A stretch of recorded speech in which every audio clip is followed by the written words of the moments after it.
Good morning. Today's episode is called Choosing God's Protection Over Other People's Projection. And I can tell you that this message is personal for me because what I will say is if you've ever had someone try to put you in a box, tell you who you're not, or try to limit you based on their own insecurities, this message is for you. So today we're going to talk about how can we stop internalizing what others say about us, and how do we start to walk in who God called us to be and really knowing who we are beyond other people's insecurities. So we're going to talk about how do we silence that noise? How do we stand tall in our truth? And how do we keep moving forward with regard to what God has called us to do and having unshakable confidence, aka faith? Because when God protects you, no projection can touch you. So let's get into it. I was thinking about this the other day. So actually, the topic came to me yesterday. I think I was driving, and what came to mind was God's protection over projection.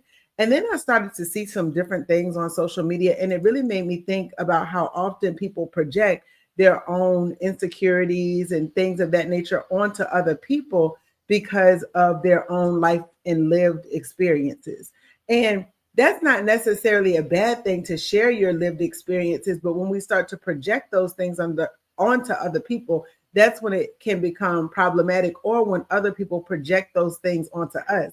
And so I started thinking about my life. I was looking at some pictures of me from a few years back, and I said, wow, a memory popped up on Facebook from when I was modeling 12 years ago. And I thought to myself, I cannot believe how many years I struggled with body dysmorphia because of what people used to tell me as a child. And I carried those insecurities and those beliefs about myself into adulthood, where I always thought that I was bigger than I actually was. And so I had a mindset that I was never truly pleased or happy with my body. And so I was always feeling the need to overcompensate or do more, and feeling like when I did do whatever I did in terms of exercise, that it was never enough because I had a skewed view of how I looked. And when I thought about even this podcast, originally when I started it, I thought it was going to be about how you look, how you feel about yourself. But I learned that it's so much more than that. And so when I looked up the topic of projection in psychology today, they define it as the process of displacing one's feelings onto a different person, animal, or object. The term is most commonly used to describe defensive projection, attributing one's own unacceptable urges to another. And so the example they give is bullying. So someone ridiculing someone else about their insecurities, but the bully may actually be projecting their own struggle with self-esteem onto someone else. And so we see it happening all the time. And a lot of times that projection is that unconscious discomfort, according to Psychology Today, that can lead people to attribute unacceptable feelings or impulses to someone else to avoid confronting them. And I heard a really good video on YouTube actually yesterday. It's by a gentleman by the name of Nelson, and I'll make sure that I get his last name. I want to say it's Nelson Shuman, but I will double check to confirm. But his message was really good, and he talked about how even as a believer, you may be attacked by other believers for the very things that those people do, but they will project their feelings onto you. And it is Nelson Shuman on YouTube. And the title of his message is When You Walk in Righteousness, You Will Be Persecuted by Fake Christians. And I thought to myself, wow, that is a powerful message and an example of projection. But when I think about, as I mentioned earlier, my views on how I looked and how I felt about myself were often the result of what other people projected on me. So if people are afraid to do something that maybe you aren't afraid to do, or that you aren't afraid to try, they may tell you that you can't do it. And it's not that you can't do it. It may be that they are not comfortable doing it or less comfortable doing it. And so they will project those things onto you to tell you what you can and cannot do. And so that brings me to 1 Samuel 15. And when we think about these types of things, the first step is really knowing what projection is and being able to see it for what it is so that we can figure out, okay, how do I silence this noise? How do I stand in my truth? How do I keep moving forward? And so this morning I started reading 1 Samuel 15. And this is a scripture that actually was the basis for me really starting even this podcast, because for years I would stop doing what I felt led to do because I would let other people project onto me. So, meaning I would let them project their fears onto me about what I could do and who I could be. Even things such as communication, I struggled with after a while because of what someone said, not because of the fact that I could not communicate. It was just that they were upset that I communicated the truth they were not ready to hear. And so when I think about 1 Samuel 15, in the beginning of 1 Samuel 15, it talks about how Samuel said unto Saul in the first verse, the Lord sent me to anoint thee to be king over his people, over Israel. Now therefore hearken thou unto the voice of the words of the Lord. Thus saith the Lord of hosts, I remember that which Amalek did to Israel, how he laid wait for him in the way when he came up from Egypt. Now go and smite Amalek and utterly destroy all that they have, and spare them not, but slay both man, woman, infant, suckling, ox, sheep, camel, and ass. And Saul gathered the people together and numbered them in Telaim, 200,000 footmen and 10,000 men of Judah. And Saul came to a city of Amalek and laid wait in the valley.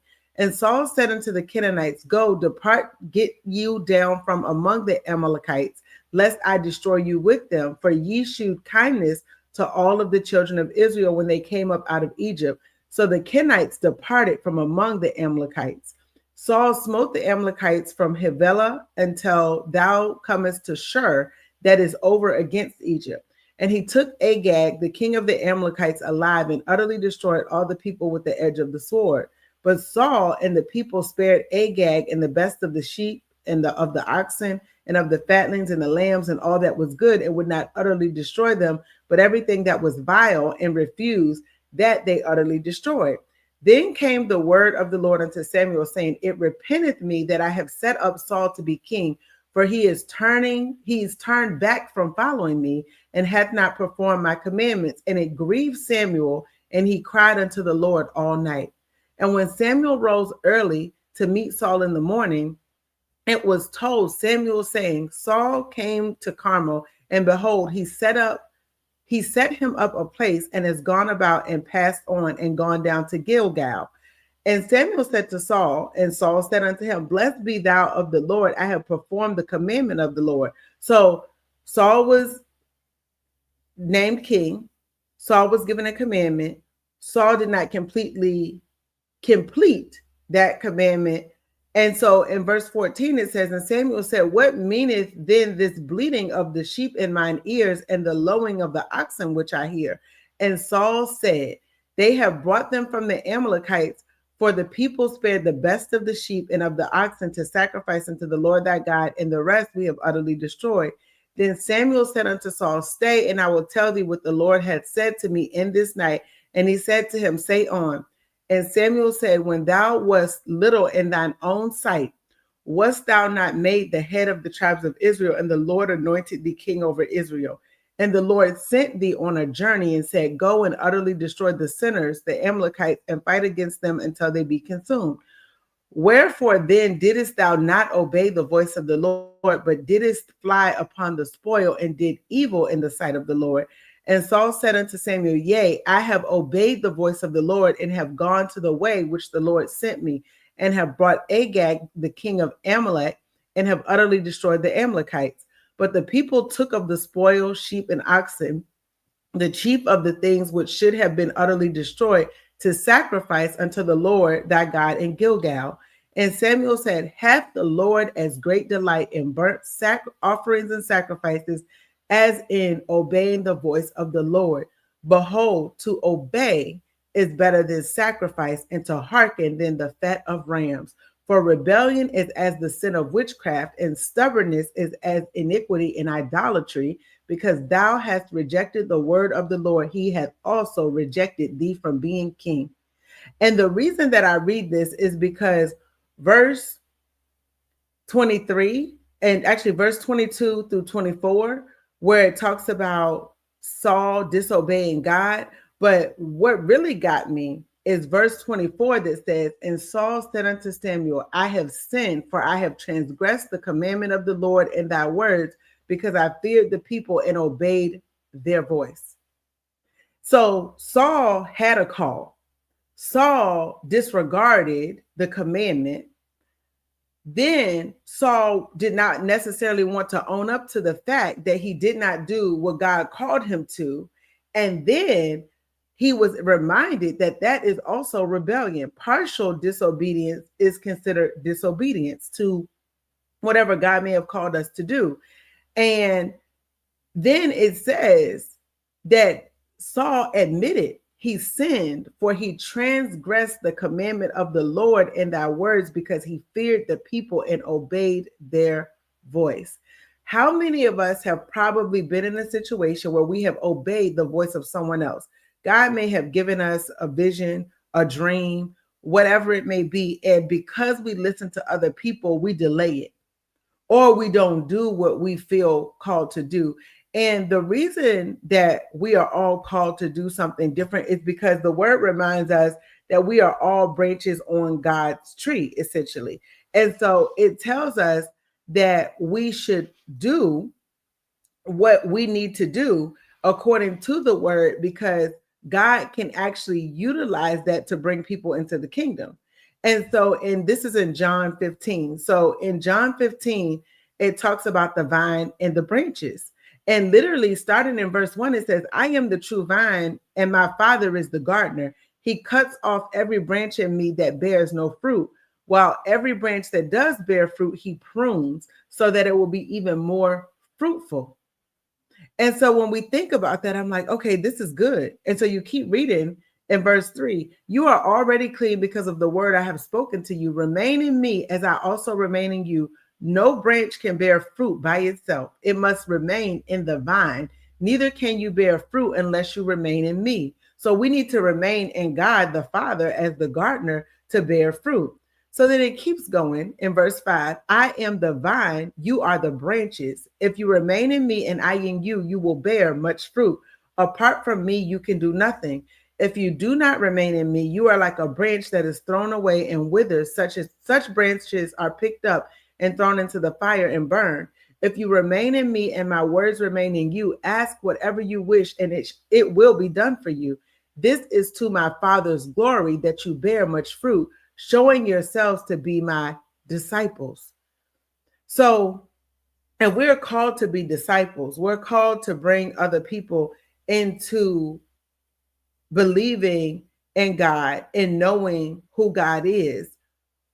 Why is it that we listen to the projection of other people? So I'm going to jump down to verse 18, where it starts talking about how the world hates the disciples. So God may call you, but other people may hate you too. And then it brings into remembrance that projection. They may hate you because they are not in the vine. They are not connected to God. And so when I think about silencing those voices, the first step is remaining in God. Because when we remain in God, God will make us fruitful. But in verse 18 in John 15, it says, "If the world hates you, keep in mind that it hated me first. If you belong to the world, it would love you as its own. As it is, we do not belong to the world, but I have chosen you out of the world. That is why the world hates you. Remember what I told you. A servant is not greater than his master. If they persecuted me, they will persecute you also. If they obeyed my teaching, they will obey yours also.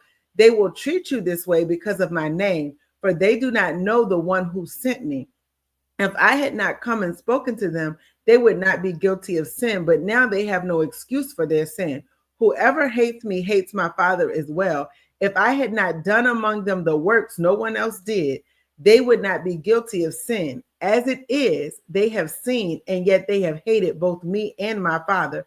But this is to fulfill what is written in their law. They hated me without reason." So some of you feel like you have been hated without reason. There are people that just don't like you because they don't like you. But what I will tell you is that is noise. So how you silence that noise is you get close to God, you get in God's word, you talk to God, and you let the Holy Spirit minister to you. And in John 15, it talks about the work of the Holy Spirit. When the advocate comes, whom I will send to you from the Father, the Spirit of truth who goes out from the Father, he will testify about me, and you also must testify, for you have been with me from the beginning. So if God knows us, God knows your name, God knows who you are, God knows what you will do, what you may struggle with. If he knows these things, we have a choice. God is not a bully. God is not going to force us to believe in him. God is going to give us that choice because we have free will. God is saying, you know what? I'm going to give you the choice to choose me. So are you going to choose my protection, or are you going to choose other people's projection? And I said, okay. I really started to understand a little bit better. Like, there have been times in my life where I feel like I've been disobedient because I was listening to people. And it reminds me of a time when I was in the workplace, and I had shared some personal information with a colleague whom I thought was a friend. And that person turned and used that information against me to keep me from applying for a job that I knew I was qualified for. And so then I was upset with that person because I said, they knew my personal situation, and they used that to try to discourage me from applying for that position. Now, in hindsight, it was a lesson learned, but similar to Saul, he obeyed the voice of the people and not what God commanded him to do. And at that time, I will say I was not as connected in terms of reading my word and going to God before I made certain decisions. So I did not end up even applying for that job. But then I felt frustrated. I felt angry. And I was like, this person used information to keep me from doing something that I knew that I could have done. But it wasn't that person's fault because I allowed their projection to stop me. So now I have to deal with myself. I have to take a step back and say, okay, well, you didn't apply. They didn't tell you that you couldn't. They just used information that you gave them against you so that you would not apply because they figured that it could persuade you to make a different decision. And so when I think about that, it brings me back to 1 Samuel. But when I tell y'all, it is so good when you keep going. So then I was like, okay, so Saul disobeyed God. Saul was disobedient. But then in chapter 16, starting in verse 1, and the Lord said unto Samuel, how long wilt thou mourn for Saul, seeing I have rejected him from reigning over Israel? Fill thine horn with oil and go. I will send thee to Jesse the Bethlehemite, for I have provided me a king among his sons. So Samuel goes, if you know this story, Samuel goes out and he goes to Jesse's house to seek out the next king. But in verse 7, but the Lord said unto Samuel, look not on his countenance or on the height of his stature, because I have refused him. For the Lord seeth not as man seeth. For man looketh on the outward appearance, but the Lord looketh on the heart. So when Samuel gets there, Jesse calls in his sons based on their statute, their appearance, based on what they look like, their stature, excuse me. But God had already told Samuel, don't look at their countenance, don't look at what they look like. God looks at the heart. So he ends up calling in David from outside. And because Samuel says in verse 11, and Samuel said unto Jesse, are here all thy children? And he said, there remaineth yet the youngest, and behold, he keepeth the sheep. Come on. And Samuel said unto Jesse, send and fetch him, for we will not sit down till he come hither. And he sent and brought him in. Now he was ruddy and withal of a beautiful countenance and goodly to look at. And the Lord said, arise, anoint him, for this is he. Then Samuel took the horn of oil and anointed him in the midst of his brethren, and the Spirit of the Lord came upon David from that day forward. So Samuel rose up and went to Ramah. But the Spirit of the Lord departed from Saul, and an evil spirit from the Lord troubled him. And Saul's servant said unto him, behold, now an evil spirit from God troubleth thee. Let our Lord now command thy servants which are before thee to seek out a man who is a cunning player on an harp. And it shall come to pass when the evil spirit from God is upon thee, that he shall play with his hand, and thou shalt be well. And Saul said unto his servants, provide me now a man that can play well, and bring him to me. Then answered one of the servants and said, behold, I have seen a son of Jesse, the Bethlehemite, that is cunning in playing, and a mighty, valiant man, and a man of war, and prudent in matters, and a comely person, and the Lord is with him. Wherefore Saul sent messengers unto Jesse and said, send me David thy son, which is with the sheep. And so I said, okay, God, this is powerful, because God didn't look on his countenance, but God looked at the heart, and God was with David. And so what I want to encourage someone is that even when other people project onto you, God is with you. Now, at this point, Saul was not angry with David because Saul needed David. David had what Saul needed to drive out the evil spirit. And so when I think about standing tall in your truth, David literally knew who he was. Saul needed David to silence the noise of the evil spirits, which is really funny how that worked out, because he disobeyed God and now he ended up having evil spirits. He needed David to play the harp to get rid of the noise. And so David was just who David was. And David came to Saul in verse 21 and stood before him, and he loved him greatly, and he became his armor bearer. And Saul sent to Jesse, saying, let David, I pray thee, stand before me, for he hath found favor in my sight. And it came to pass, when the evil spirit from God was upon Saul, that David took an harp and played with his hand. So Saul was refreshed and was well, and the evil spirit departed from him. So now let's keep going. 1 Samuel 17. This is where the story takes an interesting turn. Now, in 1 Samuel 17, this is when Saul starts to get jealous of David. So this is where Saul starts to project a little bit, because now he's like, all right, now this David can, and actually it was in chapter 18, but in 1 Samuel 17 is when David slews Goliath, and God was with David. So no one else could defeat this giant Goliath, because in 1 Samuel 17 verse 24, it says, whenever the Israelites saw the man, they all fled from him in great fear. Now the Israelites have been saying, do you see how this man keeps coming out? He comes out to defy Israel. The king will give great wealth to the man who kills him. He will also give him his daughter in marriage, and will exempt his family from taxes in Israel. David asked the men standing near him, what will be done to the man who kills this Philistine and removes this disgrace from Israel? Who is this uncircumcised Philistine that he should defy the armies of the living God? They repeated to him what they had been saying, and told him, this is what will be done for the man who kills him.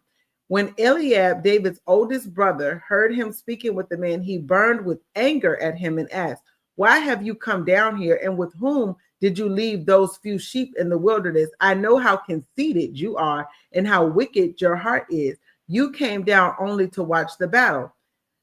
Now, what have I done? Said David. Can't I even speak? He then turned away to someone else and brought up the same matter, and the men answered him as before. What David said was overheard and reported to Saul, and Saul sent for him.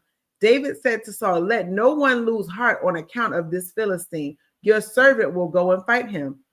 Saul replied, you are not able to go out against this Philistine and fight him. You are only a young man, and he has been a warrior from his youth. So now, because of their fear of Goliath, they're telling David, oh, you can't fight him. Like, one, who do you think you are? You are young. You can't fight David. I mean, you can't fight Goliath, excuse me. Surely this giant will overtake you, because this giant is skilled in war. Sounds a lot like the devil. The enemy tries to trick us to think, oh, who do you think you are that you can fight this devil? This devil is skilled in war. You are too young. You are too young in the word. You are too young to be able to fight this enemy. But David said to Saul, your servant has been keeping his father's sheep. Much like Jesus, we are the sheep. When a lion or a bear came and carried off a sheep from the flock, I went after it, struck it, and rescued the sheep from its mouth.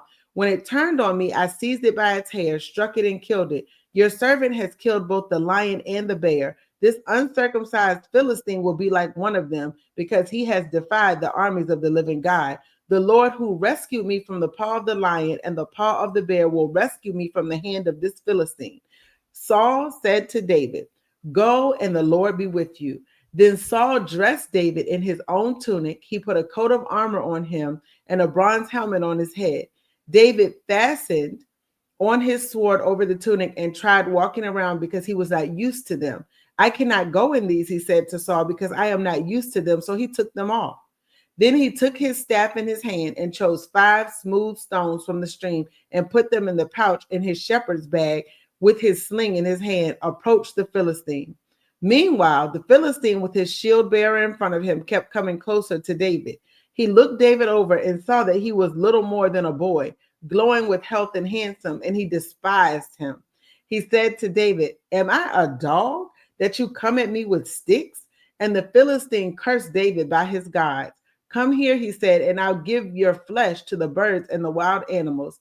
David said to the Philistine, you come against me with a sword and spear and javelin, but I come against you in the name of the Lord Almighty, the God of the armies of Israel, whom you have defied.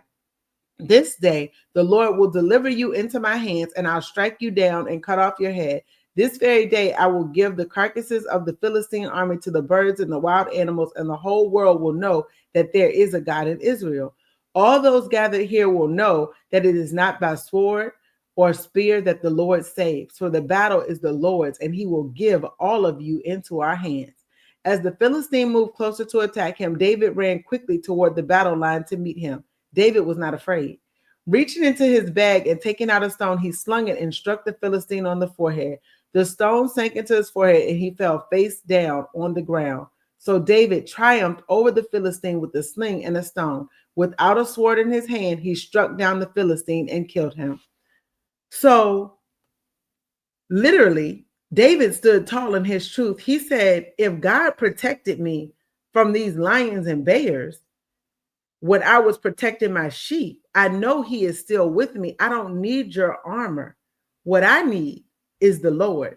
And so for someone, that message in and of itself will bless you because it will help you stand tall in your truth, knowing that other people who project onto you may feel like you don't have what it takes because that is their own insecurity. When we think about the definition of projection, they will project their insecurity onto you. Even his brother said, like, oh, you just came down here to watch the battle. You didn't come to fight. And David said, trust me, with God by my side, I will be all right. And so when I think about that, I'm like, okay, this is great. But the projection continues because in 1 Samuel 18, Saul grows fearful of David, the same David that he loved.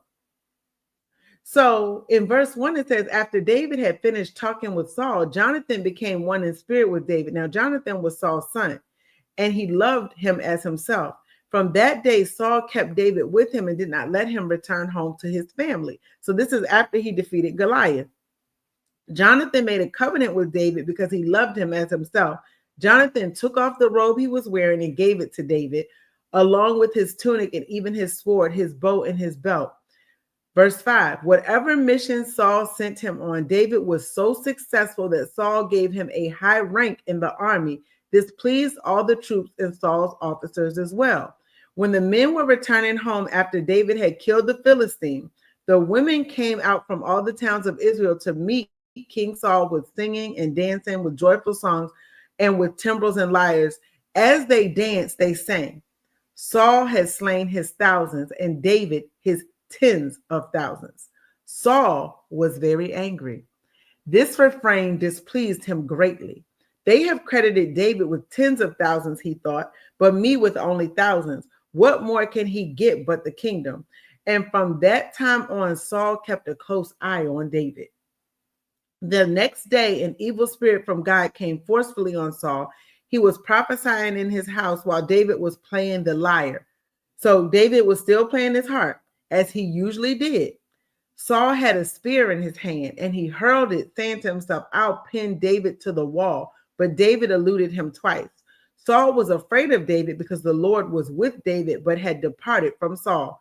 Not because David did anything wrong, but because Saul was disobedient. So now Saul is projecting, you disobeyed God, and now you're mad at David because David has God's favor. This may help someone also. As you are moving forward, as you stand in your truth, right? First, you silence the noise. You're like, you know what? I'm not going to listen to everything that you say because I know God is on my side. But now I'm going to stand tall in my truth. I know who I am. I know whose I am. But then when you keep moving forward with unshakable confidence, aka faith, hence the title of this show, Confidence Restored, you know who you are, you know whose you are. Now the enemy gets mad. So Saul, being afraid of David, so Saul is projecting now his own fears, tried to take David out, but he missed. And he knew that the Lord was with David and had departed from him. That was in verse 12, 1 Samuel 18. So continuing on. So he sent David away from him and gave him command over 1,000 men. And David led the troops in their campaigns. And everything did he had great success because the Lord was with him. When Saul saw how successful he was afraid of him. But all Israel and Judah loved David because he led them in their campaigns. Saul said to David, here is my older daughter Merab. I will give her to you in marriage. Only serve me bravely and fight the battles of the Lord. For Saul said to himself, now he didn't tell David, but he said to himself, I will not raise a hand against him. Let the Philistines do that. So he was sending David out to be killed. But David said to Saul, who am I? And what is my family or my clan in Israel that I should become the king's son-in-law? So when the time came for Merab, Saul's daughter, to be given to David, she was given in marriage to Adriel of Meholah. Now Saul's daughter Michal was in love with David, and when they told Saul about it, he was pleased. I will give her to him, he thought, so that she may be a snare to him, so that the hand of the Philistines may be against him. So Saul said to David, now you have a second opportunity to become my son-in-law. Then Saul ordered the attendants, speak to David privately and say, look, the king likes you and his attendants all love you. Now become his son-in-law. They repeated these words to David, but David said, do you think it is a small matter to become the king's son-in-law? I am only a poor man and little known. When Saul's servants told him what David said, Saul replied, say to David, the king wants no other price for the bride than 100 Philistine foreskins to take revenge on his enemies. Saul's plan was to have David fall by the hands of the Philistines. So Saul is plotting on David, and he's trying to get other people to take David out because he didn't have the courage to do it himself again because he failed the first time. When the attendants told David these things, he was pleased to become the king's son-in-law. So before the allotted time elapsed, David took his men with him and went out and killed 200 Philistines and brought back their foreskins. They counted out the full number to the king, so that David might become the king's son-in-law. Then Saul gave him his daughter Michal in marriage. When Saul realized that the Lord was with David and that his daughter Michal loved David, Saul became still more afraid of him, and he remained his enemy the rest of his days. The Philistine commanders continued to go out to battle, and as often as they did, David met with more success than the rest of Saul's officers, and his name became well known. So when we choose God's protection over other people's projection, God will help us move forward in faith. God will help us. So other people don't necessarily have to believe in what God called you to do as long as you do. So for someone today, I hope that you feel encouraged and you realize that just because other people may not be able to handle God's call on your life or handle the blessings that's on your life, it does not mean that you are not blessed. It also means that you will not go through tests, because David was continuously tested. David did not know why Saul was saying the things Saul was saying, but God was with him. And so I will leave you all with Hebrews 11:1. Now, faith is confidence in what we hope for and assurance about what we do not see. We don't have to see it to believe it. We just have to trust in God's word. We have to trust that God is with us no matter what it looks like. And that's what David did. So David's story in terms of, him defeating Goliath, and when they told David what he couldn't do, he stood for the Lord and said, you know what? I can do it because God is going to bring me through. He wasn't thinking about their projection, but David was anointed as the future king. And then Saul was tormented by an evil spirit, but he needed David to help silence the tormenting spirits. So I was like, it's really interesting how that works. And then even David, when we think about it, David kept the sheep. And you think about our lives, a lot of us, we are God's sheep. Jesus is our shepherd. And so we are protected. So as my late great grandmother would say, keep on keeping on, and know that when you choose God's protection over other people's projection, you will be okay on this day and every day. So on that note, I just pray that you all will be blessed, that you would have a great day, and that you will remember who you are and whose you are, because it matters.